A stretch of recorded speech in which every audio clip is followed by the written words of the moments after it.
Jelly மீன் மற்றும் குரங்கு கதை. ஜப்பான் இலக்கிய குழந்தைகள் கதைகளில் இந்த ஜெல்லி மீன் மற்றும் குரங்கு கதை சொல்லப்படுகிறது. ஜெல்லி மீன் எப்படி எலும்பு இல்லாமல் நெழுநெழுவென இருக்கிறது என்று தெரியுமா? ஒரு காலத்தில் கடலில் வாழும் ஜெல்லி மீன்கள் அனைத்துக்கும் முதுகெலும்பும் கால் எலும்புகளும் இருந்தன. அந்த கடலை ஒரு மிகப்பெரிய சுறா மீன் குடும்பம் ஆட்சி செய்து கொண்டு வந்தது. அந்த மீன் குடும்பத்தின் பெரியவரான சுறாவுக்கு ஒரு குட்டி மகள் இருந்தாள். அவள் உடம்பு முழுசும் பலவீனமாகி படுத்திருந்தாள். தன் மகளின் நிலையை பார்த்த சுறாவுக்கு மிகவும் கோபமானது.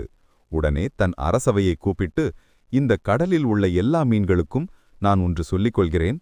இங்குள்ள மீன்களில் யார் என் குட்டி மகளான சுறாவுக்கு வைத்தியம் செய்து குணப்படுத்துகிறார்களோ அவர்களுக்கு என் அரசவையை தந்துவிடுகிறேன் என்று அறிவித்தது. அரசவையில் இருந்த மருத்துவர், அரசே, இந்த கடலிலேயே வாழும் குரங்கின் ஈரல்தான் இந்த குட்டி சுறாவின் நோயை குணப்படுத்தும் ஒரே மருந்து என்றார். இதை கேட்ட ஜெல்லி மீன், அரசே, நான் போய் குரங்கை கூட்டி வருகிறேன் என்று சொல்லிவிட்டு சற்றும் தாமதிக்காமல் கரையோரத்தில் உள்ள ஒரு பெரிய மரத்திலிருந்த குரங்கை பார்க்கச் சென்றது. அன்புள்ள குரங்காரே, எங்கள் கடலுக்குள் ஒரு அழகான அரண்மனை உள்ளது. அதன் ராணி உன்னை பார்க்க ஆசையுடன் அழைக்கிறார் என்று சொல்லி குரங்கின் ஆசையை தூண்டியது. ஜெல்லி மீனின் பேச்சில் மயங்கிய குரங்கு, நீ சொல்கிறாயென்றால் நான் வருகிறேன் என்று சொல்லி ஜெல்லி மீனின் முதுகில் ஏறி உட்கார்ந்து கடலுக்குள் சென்றது.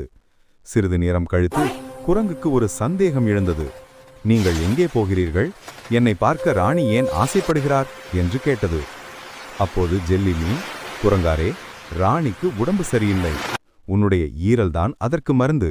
அதற்காகத்தான் உன்னை கூட்டிப் போகிறேன் என்று உண்மையை சொல்லிவிட்டது. இதை கேட்ட புத்திசாலி குரங்கு, அடடா, நான் என்னுடைய ஈரலை பக்கத்திலுள்ள மரத்தில் கழட்டி வைத்துவிட்டு வந்துவிட்டேன். நீங்க வேணுனா கொஞ்ச பேர் என்னோடு பக்கத்தில் இருக்கிற மரத்துக்கு வாங்க, நான் அதை கொண்டு வந்து விடுகிறேன் என்று சொல்லி ஜெல்லி மீனை ஏமாற்றியது. உடனே மூச்சை பிடித்துக்கொண்டு 10 ஜெல்லி மீன்கள் குரங்குடன் மரத்தடிக்கு சென்றன. மரத்தின் பக்கத்தில் வந்தவுடன் குரங்கு ஒரே தாவலில் மரத்தின் உச்சியில் ஏறி, ஜெல்லி மீன்களே, ஈரலை கழட்டி வைத்தால் எடுத்து வர முடியுமா?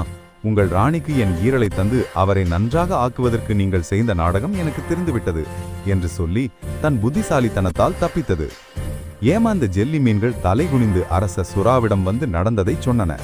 கோபமடைந்த சுறா, குரங்கை பிடிப்பதில் நீ ஏமாந்து விட்டாய் என்று சொல்லி அந்த ஜெல்லி மீனின் எலும்புகளையெல்லாம் பிடுங்கி போட்டுவிட்டது.